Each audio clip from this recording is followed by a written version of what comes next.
I see that amazing smile.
Welcome home all, welcome to SuperMex Nation. We've upgraded and we've went from one sense to another. Watch that. So now we're not only SuperMex Nation, the voice of Mexican America, we've become SuperMex Nation, the mind of America. There you go. We're extrasensory, no longer just sensory. That you'd like that, all right? Because the cold hard reality here is that we are, we talk about hard-hitting, impactful issues that affect the nation and by extension SuperMex Nation and everyone in it. And believe it or not, they're not all just a bunch of brown folk. They're black, white, blue, brown, green. They come from all over the country, geography notwithstanding, and a whole lot of other in terms of religion, background, socio-cultural, political, all of the above. That is what we are. So now we're not just the voice of America, but we're the mind of Mexican America. I like it. It's alliteration, mind of Mexican America. There you go. So we've got a very, very heavy and tight show to run tonight. We've got plenty of items. I'm going to try to not as much windage on some of the upfront items. And then we're going to get right into our panel with Brother Miller, Brother Crow. We've got two items that we're going to talk about today. One local, maybe not try to do too much. He's happy. Got to make your people happy, right? So one local and then one national and, a whole lot beyond that. That was pretty much, as we talk about, this is Wrap-In Monday. So what is the wrap-in? It's wrapping in from the stories and the news items of the weekend that will quite literally carry not just into Monday, but will be the talk of the week. So we're trying to prepare you. There's your Wrap-In Monday. Get you ready for the week. Get you loaded with information, loaded with items, so that as you get bombarded with the chaff and the inundation and all of the, I like to say, loud noise, it skews you away from the center. It skews you away from the main item. And we want to make sure that you're prepared adequately as you go into the week. You go listen to all these radio and news, cable channels, etc., and you're going to get moved in one direction or another. I'm trying to keep you true north, true center, and make sure that you're making decisions based on fact and information, not just on emotion and somebody's political want or desire. That's Wrap-In Monday. So we will get to those items in a second. So just quick wrap up after the weekend. I had a great show with you guys on Friday. I cheated a little bit. My son's in town. Just finished his sophomore year at Harvard University. He's doing really well, really pleased. He was here with us on Friday night, and we had a really good discussion on pop culture and current items. It ended up being a fun night with another young man, Steven Sanchez. I did warn you, kind of warn you, that we are going to, begin a motion with more programming that deals with younger people and more female people, because I'm not as young and I'm clearly not female, so we need to move that direction because I want quite literally a variety of opinions and ideas to flesh out my own.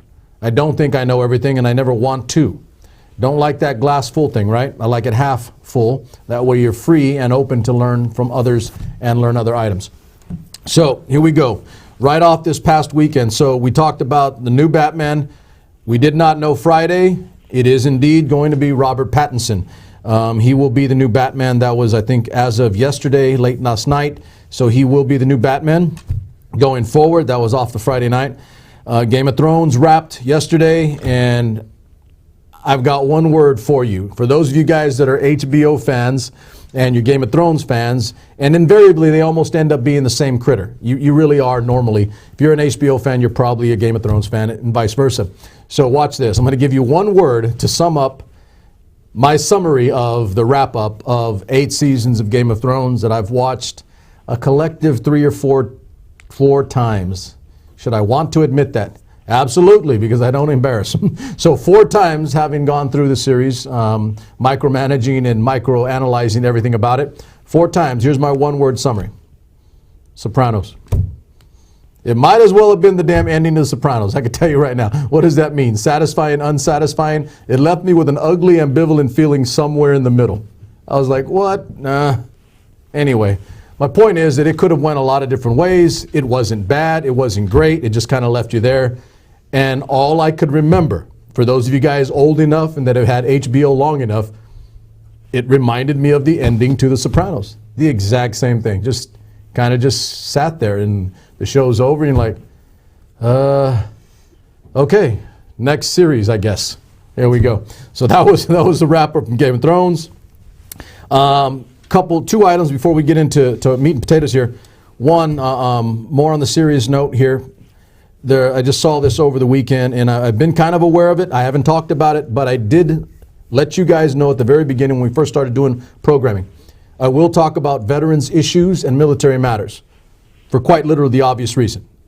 Background, part and parcel.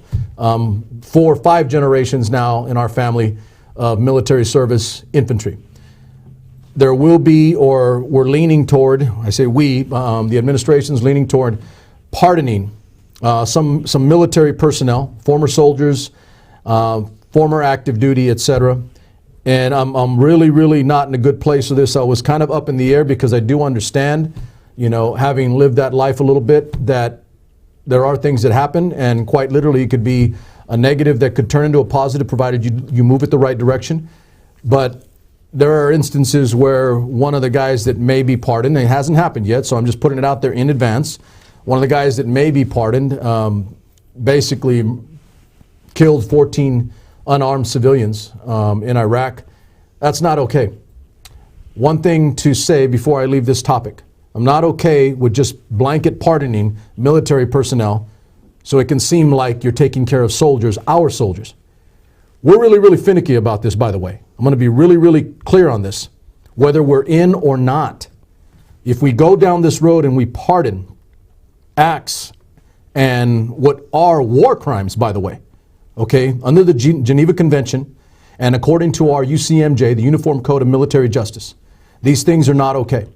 If we begin pardoning these things, and I'm not just saying President Trump, but any president, if we begin that pattern of behavior, it begins to undermine and destabilize the whole mentality behind some checks and balances within the body of the United States military. That's a problem. I'm telling you, just take my word for it. If you do trust me, it becomes a problem. So I'm really, really interested to see how we go in this direction. But I'm going to say it right now. I'm not for blanket pardoning of criminal offenses that take place during wartime. All right, this isn't the Middle Ages, ladies and gentlemen. We have a UCMJ, that's the Uniform Code of Military Justice, that all military personnel in the United States have to abide by. And we do have a Geneva Convention that basically provides a blueprint, an actual rules of war and conduct in warfare for the entire world. The minute we start going down that road of dismissing, diminishing, or ignoring those, that's the minute we are no longer the United States military that we once were. We're not saints, we're not perfect, but we do have a UCMJ, we do have a code. And the minute you start violating that code and you make it okay, you're going down the wrong path, okay? That's where I'm at with that. You know I'm putting it on record now. Okay, segue into tonight's topic. We'll get to in a second. I saw one of our people, my Russian colluder, Craig Shubin posted. He posts a lot. He posts a lot. But he posted one that I found interesting. It was an article on Jimmy Carter and Jimmy Carter's involvement with some of the newer and some of the presidential field on the Democratic side. As I read the article, I don't think, and some of you guys, are like, okay, Mr. Martinez, SuperMex was really favorable or at least laudatory in some aspects about President George H.W. Bush when he passed. The guy died, ladies and gentlemen, and he was my commander-in-chief. So if you don't like it, I'm sorry. Bear in mind, I never said he was a saint. I know there were things that, you know, every president gets into and they could not be good, but he was a damn good commander-in-chief, okay? And he was a good, at least in terms of his conduct and his professionalism, and definitely within the context of the military, he was an admirable commander-in-chief, okay? So why do I bring up Jimmy Carter? Because general consensus, and even this is the most hard-scrabble right-wing nuts admit that you didn't have any dirt and garbage on Jimmy Carter. The guy was pretty much straight-laced. Same woman, Rosalind Carter, they're still alive in their 90s, and he's been with the same woman forever. You know, no scandals there. But I'm going to leave you with this, what I took out of this article that Craig Shubin posted in SuperMex Nation. A powerful, powerful statement, and so apropos for where we are today. Basically, him and Mondale, when he was his vice president, stated that this is the way we approach things as the commander-in-chief. We obeyed the law, no chuckles. We told the truth, no chuckles. And we kept the peace, no chuckles. I'm chuckling and I'm being facetious because, quite literally, because we obeyed the law, we told the truth, and we kept the peace.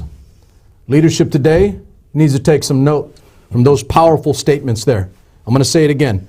We obeyed the damn law. Yes, I added for hyperbole. Yes, we told the damn truth, and we kept the damn peace. I can tell you directly, I see clearly instances of not obeying the law, clearly instances of not telling the truth, and clearly instances of not keeping the peace because this country split right up the middle.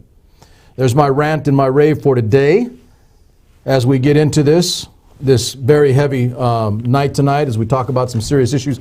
But I want to be clear. This is where we are. It's up to us to hold our leadership to a higher standard. And if we don't hold our leadership to a higher standard, then we shouldn't cry and complain when they are not meeting the high standard, quite literally.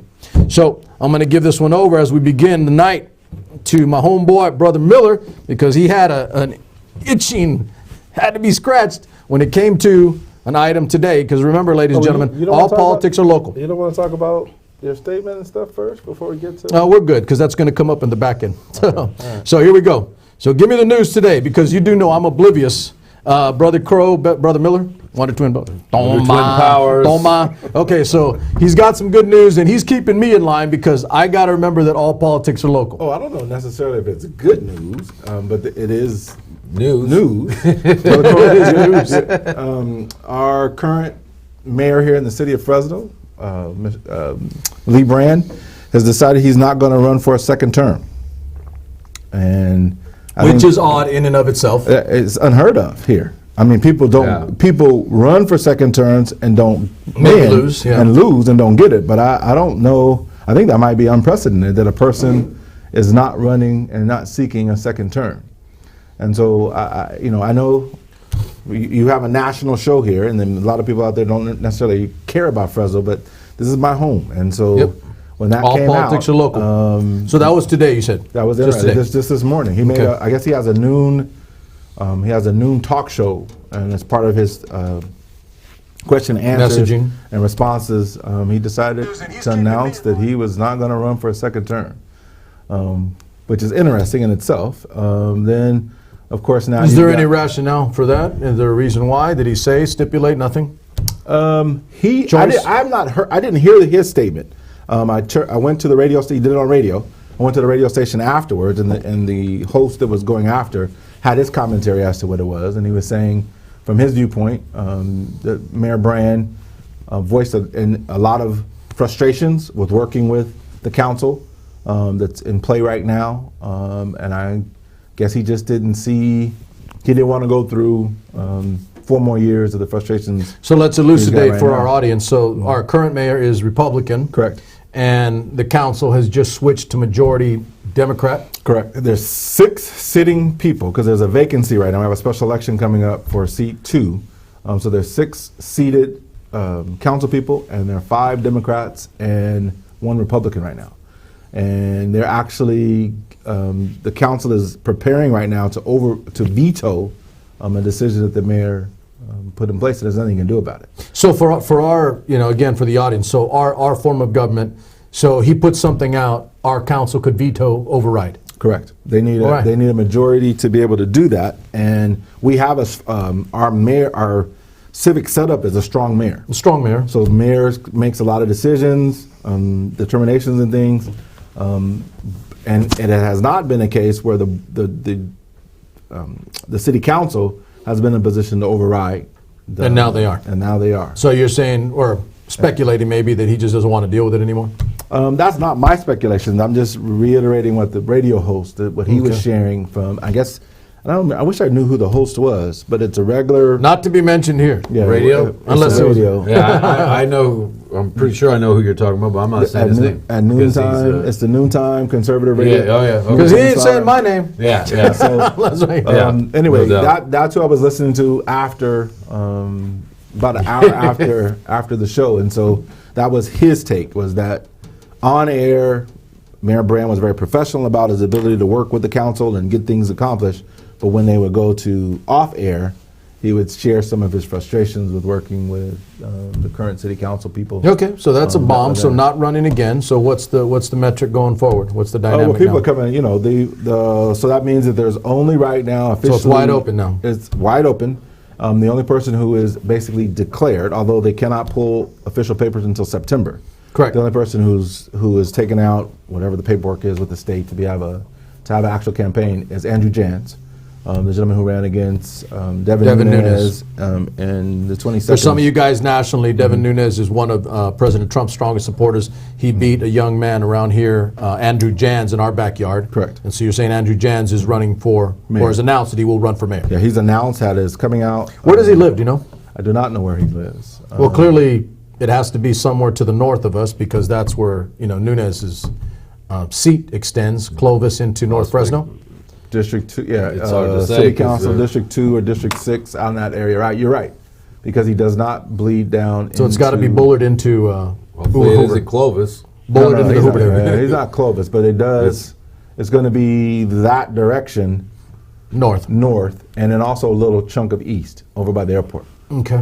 Yeah, so that would be the area where 22 kind of snakes around and starts to head down south. And Andrew Jans is Democrat. Correct. So what do we have in terms of a Republican? Nobody has announced, but the think we next know, deal is that our police chief Yes. is strongly considering.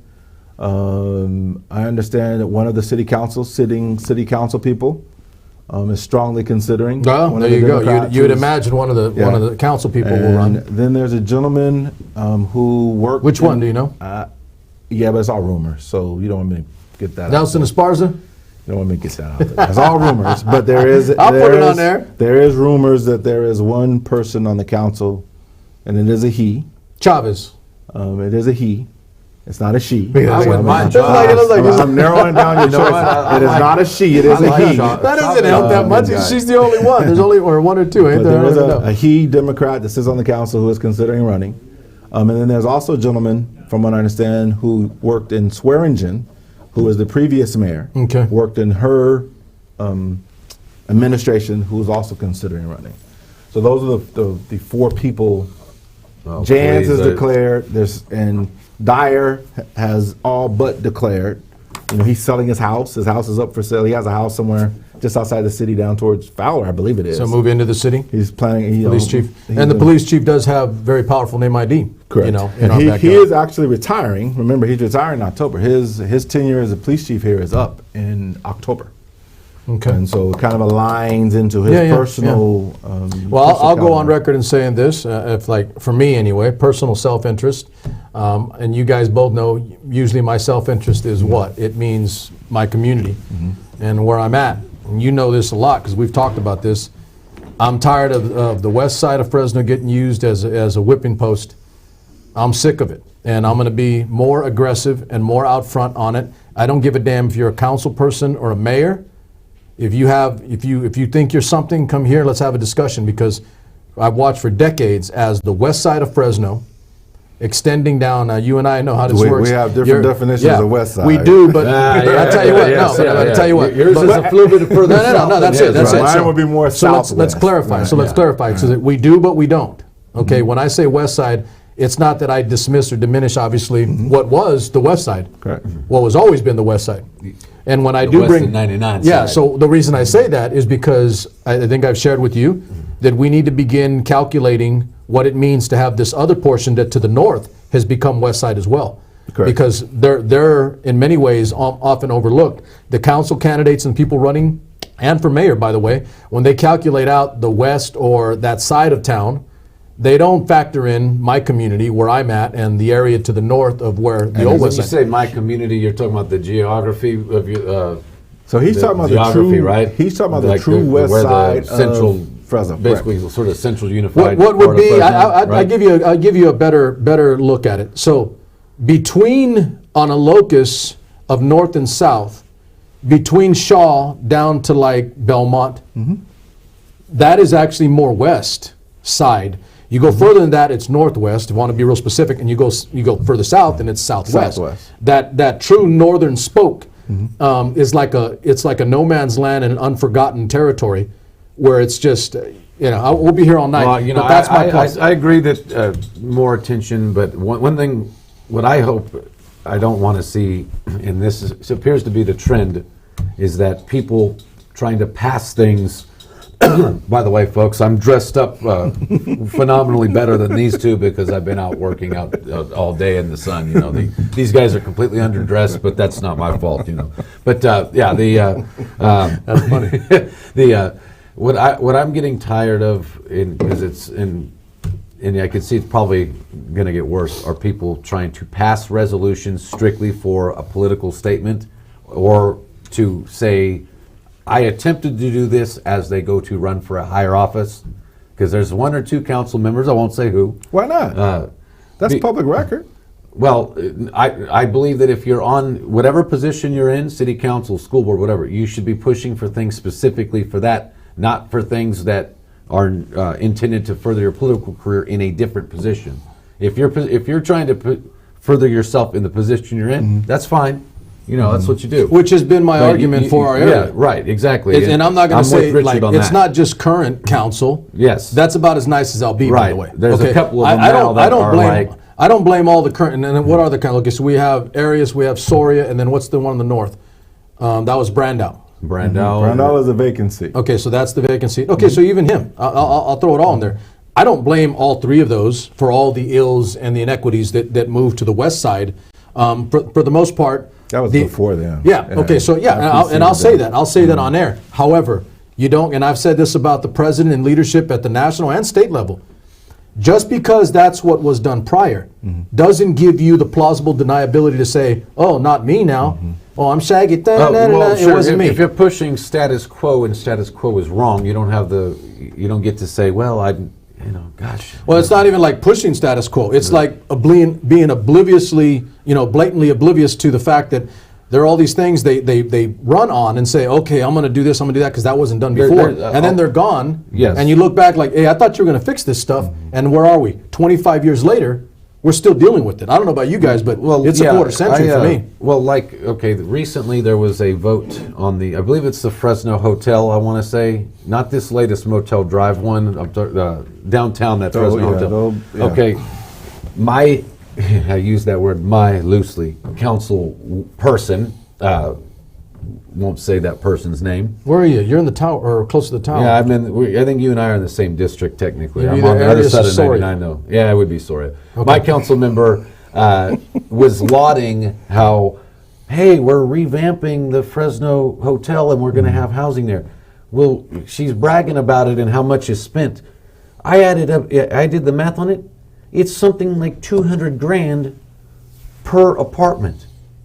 You can buy people in one of the wealthiest parts of town, a nice house for $200,000. You could do a lot more than that, and it's not like it's going to be a tourist attraction. I don't think that project is going to. I don't think that's going to happen. I don't think it's going to happen. Well, yeah. See, there you go. That's exactly political statement. Well, but okay. So let me wrap that back up to get to the original point. You're right. I think that's accurate. And I don't know about you guys, but I feel like they kindly make without all the particulars. I'm not sitting here with the score sheet, right? Right. But they make these grand statements about the things that they're going to do. And I'm going to say it again. A quarter century later, and it's not even the same person or woman or person, obviously, but over 25 years, I've heard all of this. I've heard all the things that are going to be done, and all I know is inadequate sidewalk, inadequate commercial development, crazy sporadic residential development, and all it means for my people where I live is this is a joke. And we wait for another council person to get elected. Looking at traffic patterns. So run this back up area. to the original point, which was a new mayor. I'll take whoever that person to task is the same way. I don't give a damn if you're Republican or Democrat. The fact is, my community has languished behind the rest of, and I'll include you, obviously, we're together in that, my community, that side of town. We've languished, in many, many ways behind what the rest of Fresno has done. So people can move up their ladder and move on. Right. Any last thoughts on Well, one of the other elements that goes into that development that's out there where you're talking about is what happened with the development boom. Because the developers are not held to the same accountabilities as they were in other areas, in particular in North Fresno, where there was supposed to be infrastructure. They were allowed to get away with murder. Murder, They absolute paid for murder. council people to get elected. Well, remember there The was that council Operation people- Rezone years ago? All that, okay. Oh, yeah. Without going too, we- clearly that. we But know they that, get elected you know. because the developers pay for their campaigns and their elections. When they get in office, wink, wink, nod, nod. Right. And then you look back, those developers get to build wherever the hell they want. They get to eat up and create new aspects of the city. The city keeps moving in a weird Byzantine snake-like fashion all over the west side. And if you go out, Right. I can take you guys, like I said, if we went in a You don't have helicopter. to take me. If we went, I know. and you know, okay, so if we wanted a chopper, and I took SuperMex Nation, and we wanted a chopper, you'd like, what the hell is this mess? It's like, wait a minute, your city here, but 15 miles over there, that's not city? Wait a minute, that doesn't make sense. It's insane. You got kids that have to walk out into the middle of the street so that they can get to school because there's no sidewalk infrastructure. Inadequate sidewalks. When it rains, like it's been raining now. Exactly. And McKinley there was Elementary. there's another vote that my That road at McKinley, that road at McKinley, it's like we might as well be back in Tombstone. Right. Yeah, There's no an doubt. attempt at pavement Yes. that is like 90,000 years old. Sorry, dinosaurs. But it's like, what the hell happened? It's in line before time. But it's anyway. So we have some I think we have some immediate needs that need to be addressed, and I agree with Brother Crow that it cannot be a political message. You cannot. I am also tired of people making these political promises to get into office, and then they basically just ride out their term.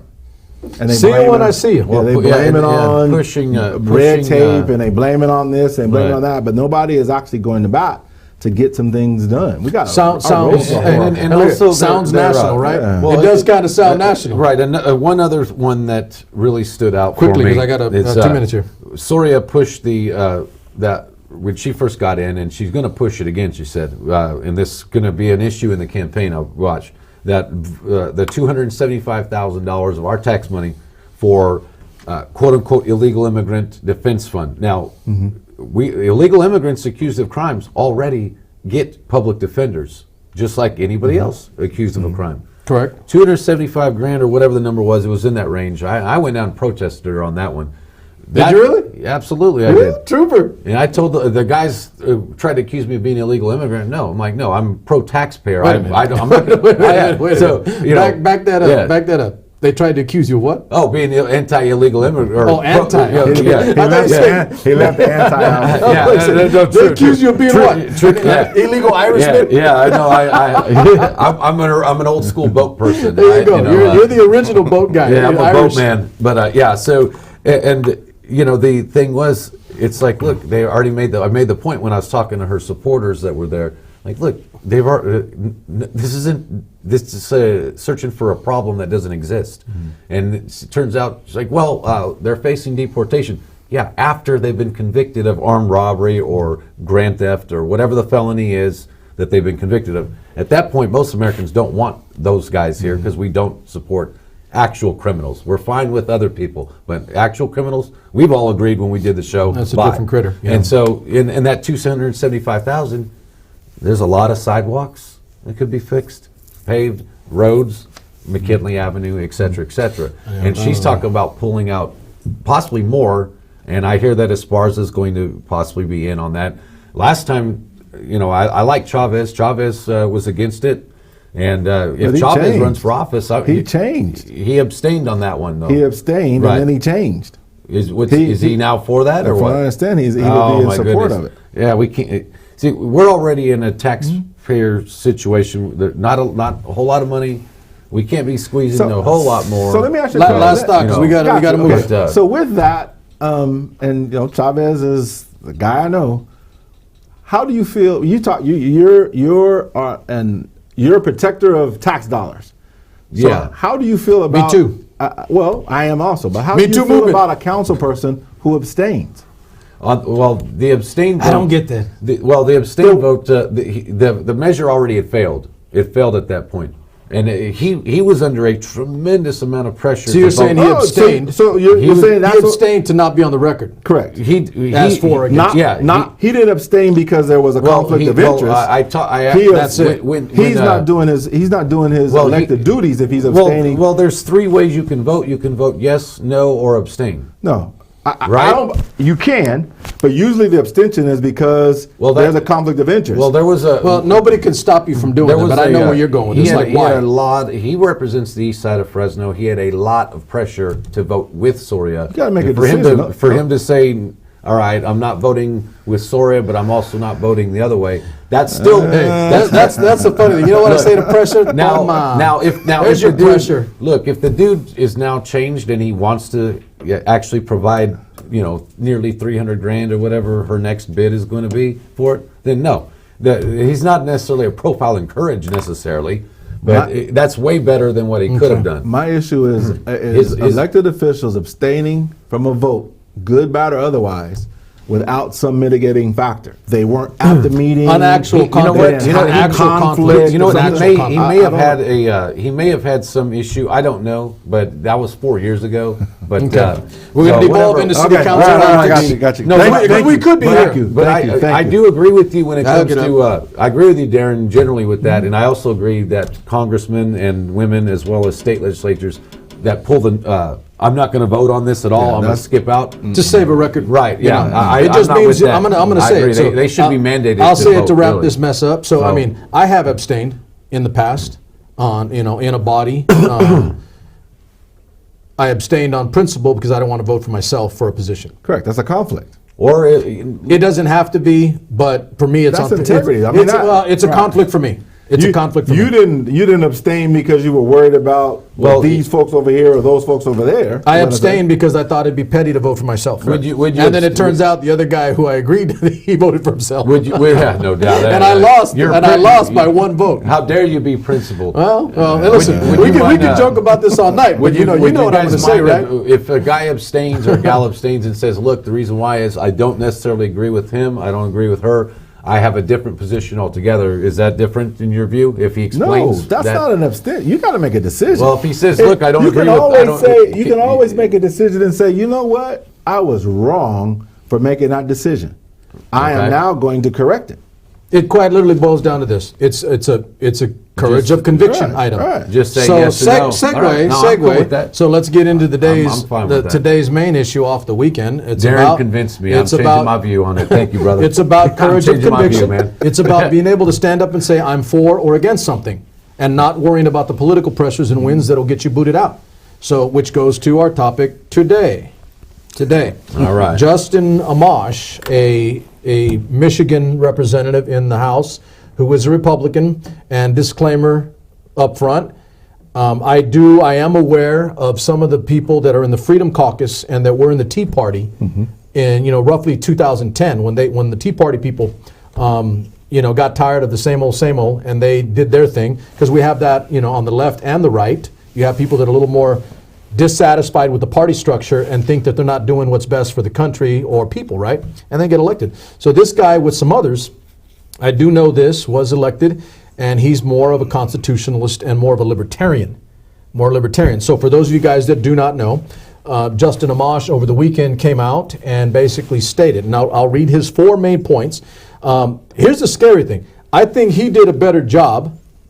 That's the way you're going now. Yeah, okay. Well, he did. We didn't plan this out, listen, folks, he stipulated, summarized, and put main points on paper, and did it better than what the Democrats are doing within the Democratic Party. For sure. In explaining he his has views. convictions, yeah. Well, explaining his views and what he believes. He is not abstaining. Exactly. So, here's all right. So we'll have that in a second. So I'm going to read some of this. But here are my principal conclusions. And he got like, it doesn't matter where you are, ladies and gentlemen, left or right. But the dude stood up, and we just talked about it right before we came on air. No question, no doubt in my mind that he knows he's toast. Or at least they're going to go after him. He got an opponent today. Yeah, exactly. So he had to have known that. The guy's a bright guy. He knows that if he goes this road, that he's going to be attacked from within his own party. I think we all agree on that. And so sure enough, he is. So he knows in advance, but he did it anyway.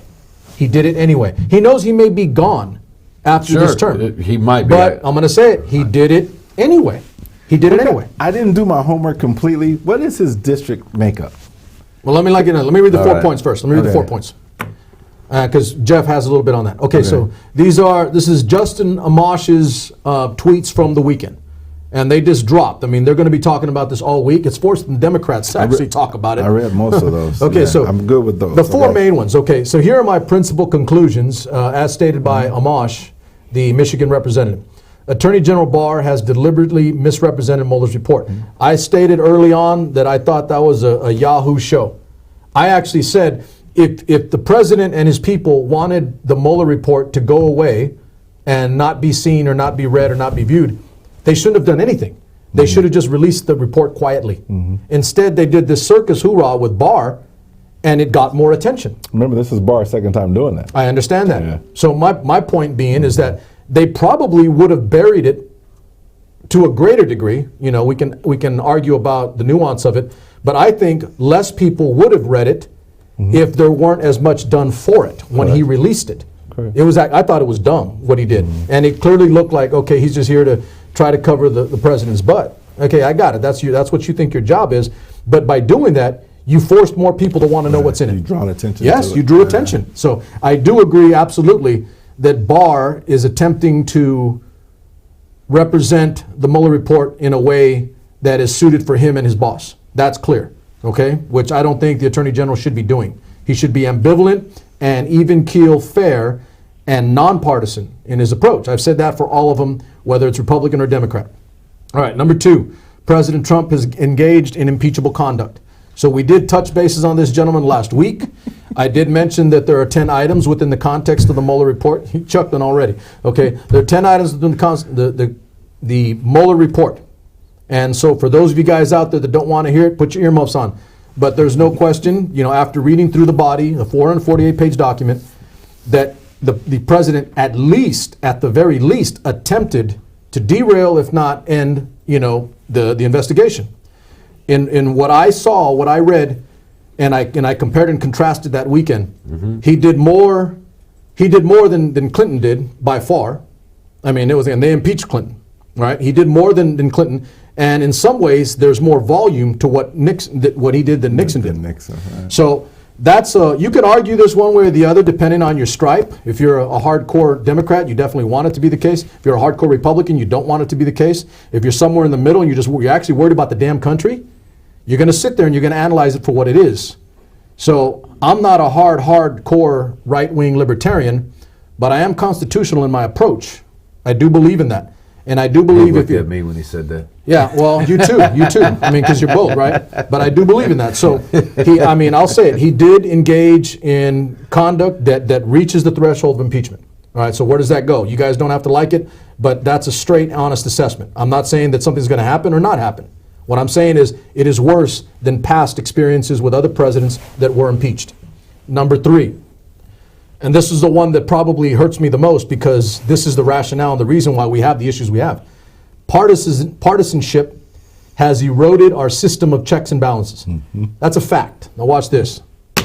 That is a fact, ladies and gentlemen. There's no question in my mind, and I've been saying that. As a matter of fact, I think in many ways, even prior to getting back with you, Brother Miller, and definitely even with Brother Crow, that was the reason why I wanted to do my show and bring out and draw a line that says this is partisan, this is nonpartisan, and I'm going to stay as much as I can engaged. Listen, ladies and gentlemen, I have opinions, clearly, but I try as hard as I can, and it is not easy in today's partisan atmosphere to remove myself and put my country before party. I actually try to do that. So last one, and number 3 is like dead on. Number 3 is dead on. You don't have to like this Amash guy, but he's right. You may not even like it, but he is right. Definitely about number 3. Number 4, few members of Congress have read the report. Okay, wow. Watch one more time. What's this? Okay, that's true there. That's definitely a true statement. That is also a very, very true statement. Very And few people in the media He have brought read up a really the good report. point Yeah, that day when he made the statement that he said people in his caucus, the Republican Party in the House, had already told him what their opinion was before they saw the report and before the report dropped. That weren't in the intelligence, et cetera. So the Gang of Eight. why wouldn't people who have been given that report, why wouldn't they read it? Think about the mindset that goes into that. No doubt. Yeah, well, of course. don't wanna read it. Our members of But Congress. why don't they want to read it? It's real simple. He's throwing me the softball. You want to hit it? You go ahead and tell. Oh, well, look. I'm being a good host. Go ahead. It's sort of what he said a second ago, where they already had an opinion beforehand. Why do you need to read something if you've got an opinion that's not going to be changed by any evidence? Because you don't whatsoever? want it to We change. We The all Democrats have have an opinions, opinion. Republicans have. Just We all like have we're- one. like We know. we're all Okay. gathered up, Yeah. and they all stink. Which goes to number 3. But if you read that report, there is no plausible deniability. Because if you read something and now you misrepresent what you read, that's different than saying I never read it. See, that's and why I we formed said my this. opinion on That's what I why heard. we said the safe position, and I think it's a libertarian constitution position, that I don't agree with the obstruction of justice law in general. I don't think that it's, unless you tamper with a jury, but there's a law called jury tampering, unless you do some of these other things, merely saying that you don't agree with a prosecutor, that being obstruction of justice, I don't agree with that being a law, but here's the problem. Guys like us, we can't do what President Trump did. We try that. If we go on Twitter, No, I read and say- this. I if read we this go and on I said to Twitter and myself, say, you know, if I hey, insert you know, my name, if I right. insert my name to any of these 10 Right. items, I'm through. Now- This little homeboy's behind bars. Exactly. That's And- a fact. And Watch this. if Toma. yeah. I'm behind bars. Same here. Same here. KP, Same did you there. put a jail on me? All 3 of us Behind are wearing bars. orange jumpsuits. Exactly. If we do that. So my view has always been, and I posted this on Facebook months ago, that the Republicans should come out and say, hey, we are going to get rid of these laws, and we're going to encourage the states to get rid of them too, because exercising your Fifth Amendment right or exercising your right to speak out against the government when they're coming after you should not be considered obstruction of justice. But the firing of people who were involved in the investigation of you, Federal investigation. federal misleading, giving investigators misleading or actually erroneous I information. understand all that, and that's all obstruction of justice. So how would you? Why would you want to get rid of? I wouldn't call that obstructing, because they are replaced by somebody else who's still investigating you. Either way, it's not like you get True, rid of but person that's- A, but that's- person B comes in and says, "Guess what? No, the but investigation goes that's on." understanding that there is a continuance. Well, if there's no continuance and it's shut down, Right. Well, again, that's why I believe the law should apply equally across the board. And being that it applies to us, it's got to apply to President Trump, does it not? So think about this. it also. needs to apply to everybody, because Right. I've heard If a lot it's of gonna this. apply to us, Look, I've heard a lot of this, but here's the thing: the loudest calls right now I'm getting from my friends that are further right. I mean like not right conservative, but like right, more constitutional, more libertarian. They're saying no one is above the law, and I'm like, I'm with you. So where do we go in terms of what this is? My solution would be very simple: that we get rid of bad laws. I've always opposed the war on drugs. I've always opposed obstruction of justice situation. A lot of these laws that create our prison and police state, I've always opposed. And Ron Paul, I would say Amash. The more I read about him, the more I'd say he's in the same category. Guys Well, on he's a my wing libertarian of it, also, isn't he? He's You know, lib. He's yeah. lib. we guys in my faction, I guess, of the Republican Party or the Constitution Party, which is more You got a along my faction? line. Yeah, I got 5 guys in there out of I all. thought you had a clica. Yeah. I thought you had a clica. I said. Well, whenever we're somewhere professional, we don't say clica. That's what we say. I do behind watch. closed I'm doors. extremely professional, but I hang with a clica. We got a Hey, clica. there's a mix of like from this end to that Our end. cultural, So how about this? So give me a little bit of what's like. So I said with this when I talked about Amash and I read it. Yeah. I said, okay, on record, this guy, they're going to go after him, and they're going to the very first thing they're going to do is, oh, he's this, they're going to name call, they're going to make him less, they're going to make him belittle. Yes. Which I'm going to say, that's not professional to me. No. And the president did that. I know. Right. I know. The whispering campaign, too. Calling him, one of the things we joked around about earlier, folks, some people, I've seen it online big time. He is a secret Muslim. Secret Muslim. Okay. I haven't seen that. Yes. What the hell? I've seen that. What is his nationality? He is Palestinian. Okay, I didn't know that. Oh, he's done. Okay. He's done. He's done. Yeah. No, okay, so I'm going to stop for a second. No, yeah, exactly. Okay, stop for a second. Now watch this. So his background ethnicity is Palestinian. Yes. So you know where this goes. I mean, there's no question. Was his dad? Assume he's a Republican. Was his dad? Both parents. They left. They left in 1956. Came to the United States. Yes, and really the truth is, and Talib has reached out to him already. He's toast. And he's toast. Yeah, his answer to Talib was he's toast. Yeah, Talib and Omar and them. I feel for the guy. You know where this goes. By the way, his answer to them was stay tuned because they've said come join us on this. Dude, homeboy, for him to not say an emphatic no. Hey, Talib is also, but she's Palestinian. She's Palestinian also. Democrat. Nothing but respect for a principled stand, but you're toast, homeboy, because they're going to eat him alive. They're going to eat him alive. I didn't know he was Palestinian. But I tell you what, if he's got an internal. So he's got a Republican challenger now in the primary. Now they've tried, by the way, before. They spent $1 million to knock him out. I think it was 2 or 4 years ago. The Republican establishment tried. They hit him hard. Did they? And he has been winning 60-40 over them though. So he has a history one of thing, one beating thing the I do know. Republican Okay, Party. so I went back and I, over the weekend, I did my due diligence. But they're going to try harder now. I went over the weekend. Going up. I took some clips. He just got 10 feet taller, right? I took some clips of this dude. I took some YouTube clips of this guy from when he was in the state legislature, and then when he got elected into the national legislature, Congress. And he's a smart guy. He's bright.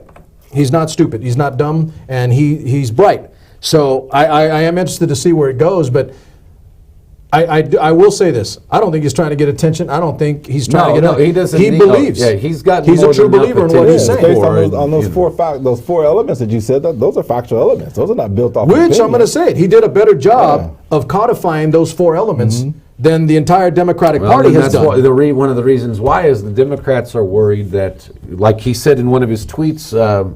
Where was that? He said something to the effect of, both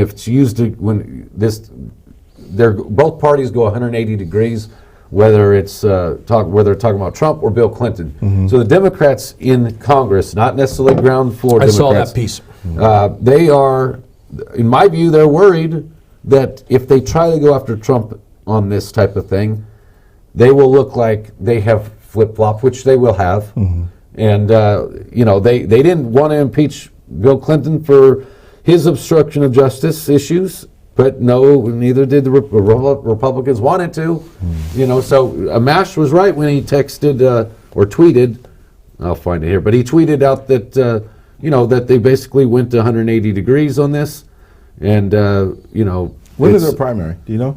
When? When is the Minnesota primary? Michigan. Sorry, Michigan. They're. I looked up the demographics of the district. March, April, May. Yeah, it's going to be obviously next year sometime. Yeah, it's coming up. Early 20s. But all right, let me look. I pulled up, by the way, the demographics because he asked earlier. 84% white, 7.9% black, 6.8% Hispanic, and then 0.3% Native American. He's in western Michigan, Battle Creek, Grand Rapids. Grand Rapids. Yeah, That's and look, they have tried. That's where cornflakes. They have from, tried right? though. Yeah, the cornflakes factory. Cornflakes Right factory, there. Battle Creek. Yeah, but the thing is, 2016 Trump won his district 52-42. 2012 Romney won it 53-46, which so McCain though only won it 49-48 against Barack Obama. So. The district obviously has a middle of the road somewhere voter that seems to like Amash because he's winning these 55-45. He's had almost 60%. That's a landslide in any the guy's smart. Congressional election. I'm going to say it again. The guy's smart. They've tried. I think they've tried twice to take him out in the Republican primary, outspending him $1 million to $600,000, and he weathered the storm. He weathered it. So he knows regardless he's going up against. They're going to go after him. They're going to go after him. Yeah. He has, and the other thing too is they don't like some of his other votes. He has voted in favor of Israel on a few things, against him on others. If you look at his record, You know. and I'm going to say it, if you look at his record over time, he's fairly consistent. Right. He's extremely consistent. Yeah, exactly. And You don't even have to like where he's at right now, but he is consistent. yeah, and he's also Some of the votes I'm not okay with, but the guy is consistent. Yeah, and Which I would prefer, by the way. He's described, this is from the Times of Israel, he's a traditionalist, Christian libertarian, Palestinian American. So, that Christian in his religious beliefs, libertarian No, in his he's Christian. political He's beliefs. Christian. Yes. Yeah, I saw that. They're part. going to make That's him Muslim. right, yeah. Well, They're going to make him Muslim. See, exactly. They're going to, that's where the whisper campaign will be Amash is a secret Muslim, just like Obama Yeah, was a they're already secret calling Muslim. him all just kinds like of you're a names. secret Muslim, Darren. I You am. are too. I am too. 'cause, Assalamu you know, alaikum. Assalamu alaikum. Alaikum salam. Yeah, and look, I didn't know that. by the way, All I know is Indian. that's Satsadiya the- called my good man. Look, his family was driven out of the occupied territories He's in in the the 50s, right? Yeah, so look, the reality is Israel Well, I'll pushed say, his listen, family out. that's an American story, And, right? People leave oppression, yeah, come to the United States, right. do good work. That's the And- American way. Yeah, That's the way I see it. exactly. And so he's You gotta he's do been some more reading on this guy because I'm interested in how. yeah. figure The out how votes he got are onto the votes are Republican like wow. side You of know, the there's ledger. some votes like he said that he agrees Well, with. And he's doesn't, because I'm going to say it. He's really, really much more grounded in constitutional rigid and Constitutional libertarianism. principled on the Constitution. Because if you're a true libertarian, if you're a true lib, and if you're a true constitutionalist, there's no way you don't have some issue with some of the things that are going on Correct. in the administration right now.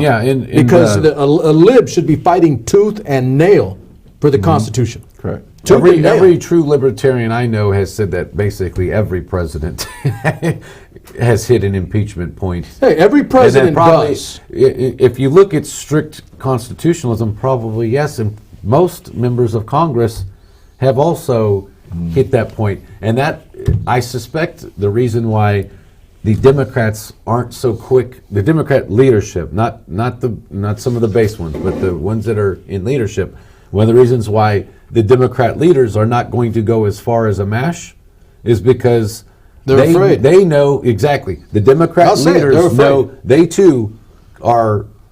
They do the same things that Trump did, and it's just how it is. And Justin Amash, again, whether they like him or not, the guy is based and principled, and hey. So let me ask, I'm going to cut you there. So let me ask two questions, because this is what Americans should be asking. Mm-hmm.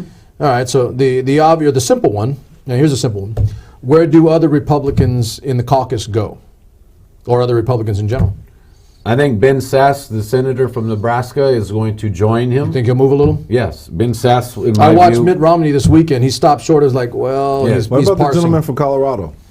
Which one? The senator? The senator. He's up for re-election. What's his? I know who you're talking about. He's up for re-election. It's a senator, yeah. 2020. He's up Right. for election. I can't think And of some what of his those name guys are is. going to have to seriously consider the dynamics of that. Okay, I don't have a problem with it. I'm saying that you shouldn't be thinking about how this affects you personally in terms of your seat. It's a damn constitutional issue. That's it for me. I think both of you know I'm willing to lose a seat on principle. Here I have. I have. think you know I've that. had friends that I've worked for. I think you know that. We've all lost seats on. I'm okay with losing if it's on my losing seats principle. on principle. Yes. So that happens. let's do that. So do we get any more? What's I his think, name? personally, I do think there are going to be some more Republicans that begin to step out. Isn't it Gardner? Corey Gardner. Corey Gardner. Corey Yeah. Gardner. Yes. Yeah. Yes. So do we get more Republicans that say, I've seen too much? Yes. Only, I'll say only. Yes or if, no? Only. Yes or no? Only if they read Yes or the. no? Only if the Yes or Democrats no? read it. He's going to abstain. He's abstaining. I'm abstaining. Yes I or no? abstain. I'm putting you on the hook. He said, Will he there be said more? yes. Yeah, I already said yes. Okay, because yes. Ben Sass. I got already two named- yes. I, in fact, I So- named one. I Ben, do Ben believe- Sass will And turn the on other Trump. thing that I think is going to Ben happen Sass is will you're turn. going to find that there's going to be some Democrats, people on the Democratic ledger, who is going to also pull the reins back also. I got to tell you, so that's my second question. So I think we answered the first question I give you. I presented to you guys. Where do the Democrats go? this is it, right? I don't think you're being going to- outflanked by a guy on the libertarian side arguing for the Constitution. Yes, and then you know what? They're going to let that happen, and they're going to do nothing about it because they themselves, again, the Democrat Party, the Democrat Party's afraid because they are corrupt at their core too. They're afraid. Here's what it is. When person A that's suing person B knows they're corrupt, It's like they're this. not going to be too anxious to Look, it's get like this. all that out there. Yeah, They're afraid. they'd rather settle it out of court. They're afraid to make a decision. See, hey, my brother over there. Yes, right. my brother over there. They're afraid to Darren make a and I on the decision same because page. they're far more concerned with how this looks for the 2020 election. Yes, Now exactly. I'm going to say it. I'm going to say Themselves, it. yeah. Correct. To the 2020 Okay. Now, if election. you're doing what's right and you give a damn about the Constitution, then you move based on what's best for the country. Correct. Not, oh, I don't know if I'm going to do it because I might have to worry about my seat, or maybe we lose the House, and maybe there's a backlash. I'll say it. If there was real principle involved here, real principle, the House would move to impeach. They would say, oh, by the time it gets to the Senate's not going to do anything. It doesn't matter. Doesn't matter. It doesn't matter. Do it because it's the right thing to do. If it goes to the Senate and the Senate does not vote to convict the president, then it's done. Then you're simple, okay? But they're worried about how it'll look. Well, yeah, and that's a damn problem. Here's the thing, too. The Republicans set the standard in the Clinton impeachment. They had said in 1990, I want to say 7 or 8, whatever year You talking about Lindsey Graham? Lindsey Graham is one of them, yes. They set the standard back then. They said that in the House, it's simply, all you need is enough evidence to the equivalent of an indictment, which is just 50.1%. Right. And then in the Senate, they said it's got to be the reasonable doubt standard of a criminal court, which is... But the whole thing is, So, Lindsey Graham is, yeah. you got to pull the trigger. I mean, we could theorize all you want to about whether or not he did whatever. Well, This that's the report thing. If came it's out. an indictment in the House, if impeachment in the House is equivalent of an indictment, and that's the standard the Right. Republicans set, Right. then they need to investigate. And if Trump, if it's like a 50-50, then they do the impeachment. Yeah. And then Here's the standard in the Senate is Yeah. higher than the House, Here- right? Here's the most That's cynical. what they claim. Here's so, the most cynical aspect of all of this. It But the boils down. Democrats, No, it they're boils not down to going being there. really, really simple. You do it, and if it does, I mean, say if you're the Democrats in Congress, right, and you think he did things, and I'm telling you, he did.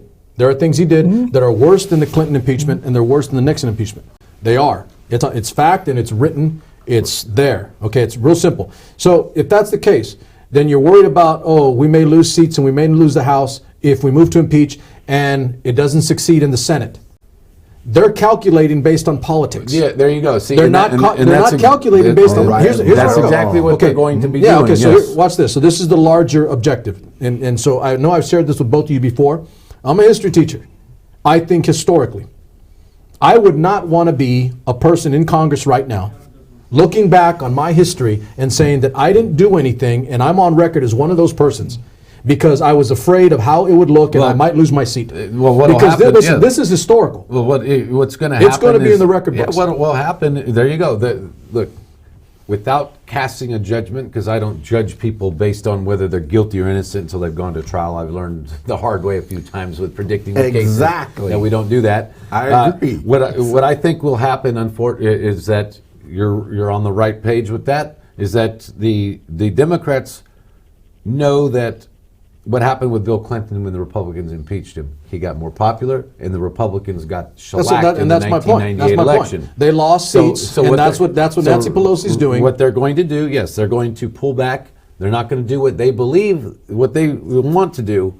Their base has been calling for impeachment from day one, even without, they have a lynch mob base that doesn't, right. Okay, so that's- and so you both understand that because that's the context. They will look if they impeach him, they will lose seats. But You they don't know that. No, But they you won't. don't know No, that. they won't. That's my You don't know prediction. that. No, they won't. It's a prediction, but you can't know that. But they won't go that The far. one thing we They do won't go know is that far. all bets are off in anything anymore. Well, they won't go that far. Okay, I agree with you. I don't think so They either. won't do it. But here's the historical context. They are worried. Why are they worried they would lose seats? Listen, if here's the principle? historical context. If nothing is done as of right now, and we bury this and everybody puts their head in the sand, think about this. Whoever the president is next, and next can do everything that Donald Trump has done, that Bush has done, that Clinton has done, and there's your blueprint. You know how to game the system. You know how to cheat. You know how to lie. You know how to obfuscate. You know how to obstruct justice.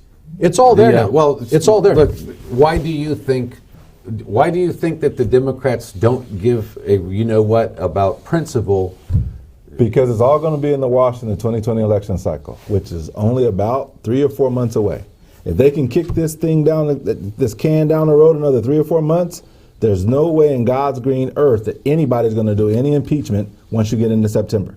Because they're running out of time. They're running out of time. They're out of time. Yeah, but principle should always take precedence. But Politics. I believe the Republican side also wants that can to get past that mark of no return. No, they all do. Because if it does go through the House and the House says 50.1%, yes, he should be impeached, and it's sent to the senators, now the Republican senators they're on the hook. They're on the hook. And they don't want to do that. Well, here's the thing. I would want history to say, how was I viewed? What was my choice? I would rather do it on principle and say, look, I did what I felt was right. Okay, now it's on you guys. Well, and if you guys don't convict, then that's on you. Well, whatever. Yeah. Why do you guys think the Democrats are so far away from the Constitution, whereas Amash is firmly in? Let's not say all, because there are some Democrats. The leadership, the majority. Okay, they're worried about their seats. They're worried about. See, they're worried about controlling the House. They're worried about control. I think I agree with Darren there, and I think it's an abomination that any politician would think about their political standing over the Constitution. That's where it's at. I will say it's the leadership. This it's guy's not good. Listen, He's got me it's agreeing with him. it's the leadership. It's not rank and file again. Yes. Okay, it's not rank and Michael file. Patrick Wright. Hey, you see that too? It's not the rank and file of the Democratic caucus that is in, because I got an email from a candidate that's running for president, and I will say his name. His name is Seth Moulton. He's a 4-time combat veteran of Iraq, Afghanistan. He's running for president. Not getting a lot of traction. A lot of people don't know him. He's a younger guy. He's just getting his wheels under him. But he's a combat vet, Harvard graduate. I like the guy a lot. Easy, right? He's a vet. But he's bringing up some of these points. It's about Constitution and your party before, your country before the party. Yeah. Right. He's talking about this actively, and he's running on that. He may not get anywhere, but he's actively talking about it. So I'm going to say it. There are some Democrats that are talking about my country before my party, and I'll do what is right before I worry about my seat. Which ones stand out in your mind with the impeachment that are saying, hey, besides Tlaib or Omar or whatever else? That's the problem, is that the ones that are getting all the attention are the ones that have the least credibility now. I think what may end up happening. The crazy ones get all the camera time. Yeah. The ones with camera time. I think what may end up happening is you may get some that are a little more sober. And I'm going to say it. This guy, Amash, presented a better argument in 4 points than all of the Democratic Party combined in what they've said and put out. His thoughts are lucid. They're constitutional. If you argue from that point, then it makes guys like me say, okay, I may not be with this guy on every issue, and some of his issues are not mine, trust me, by far. But reading what he wrote in his tweets and his rationale behind it, I understand it from a constitutional perspective. So one of the things I don't want to miss this point. You made a real good point earlier about President Carter, Jimmy Carter, and what you said about him. And think about this. As you said, Jimmy Carter, you liked him. There's a lot of people who liked him, and he was a principled guy. But how is he viewed historically? As being weak. So in our society, those qualities that are right, that are of integrity, that are doing what they're supposed to do, unfortunately in politics is seen as a weak person. Correct. And so I didn't want to miss that point. Or you don't get elected. Or you don't get elected. Or you don't get elected. Now I'm that guy. I didn't want to miss that point because I agree with you. I thought that President Carter has been mischaracterized. This dude is 90-something years old. He still goes and does Sunday school. Yeah, still working at peace. He's a practicing Christian. Still working at Habitat for Humanity. Exactly, with the same woman. And I'm gonna let's leave this tonight. I didn't know he was 96. Is he? Wow. So let's leave this thought for this ugly topic tonight, because it is a topic of America. But I'm gonna leave you guys with this topic, this thought. And I'll shout out to my homeboy, the Russian colluder, Craig Shubin, for bringing it up. He posted in SuperMex Nation. This is what I got out of that article. All right, I'm gonna say it again. Where'd I put it? There it is. A president or an administration or leadership or our politicians, we obey the law, we tell the truth, and we keep the peace. I would say for all of those three things, I can make the argument that we are not doing that anymore. We do not obey the law anymore in leadership. We don't tell the damn truth. It's almost a joke now. And we sure as hell don't keep the peace. Gentlemen, you want to know why we don't keep the peace? Because this country's split right up the middle. Can I get an agreement on that? Amen. That's our thought tonight. That's our show for the night. Thank you guys for dealing with, a difficult topic, difficult subject. But we always treat it in an even-handed, fair, and an intellectual fashion. There's no emotion moving me one way or the other. We're just fair about it. But these are quite literally the things that you guys are going to be dealing with all week, I guarantee you. Because it won't be just him. Let's see what happens over the next few days as more people start to come out. There you go. That's SuperMex Nation for tonight. I'll be back with you Wednesday into Friday. Nothing but love for you. Drown out the noise. Try to stay focused. Don't get led one way or the other like sheep, because that's quite literally what people are trying to do to you right now. They're trying to get you their viewpoint, their opinion, because they have a political self-interest. Try to keep focused, narrowed on the target, not swayed by the environment. SuperMex Nation, we're out.